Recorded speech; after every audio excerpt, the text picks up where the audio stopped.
حضرت ابو ہریرہ رضی اللہ عنہ سے روایت ہے کہ رسول اللہ صلی اللہ علیہ وآلہ وسلم کی خدمت اقدس میں ایک دیہاتی آیا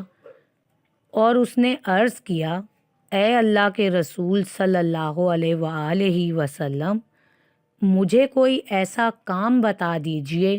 کہ اگر میں اس پر عمل پیرا ہوں تو جنت میں داخل ہو جاؤں۔ آپ صلی اللہ علیہ وآلہ وسلم نے فرمایا، اللہ تعالیٰ کی عبادت کرو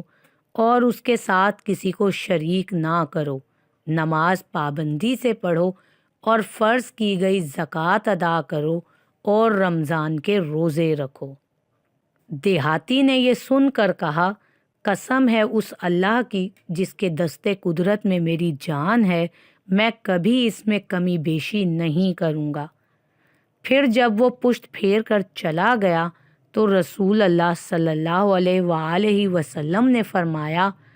جس آدمی کو جنتی آدمی دیکھنے سے خوشی ہو تو وہ اس شخص کو دیکھ لے۔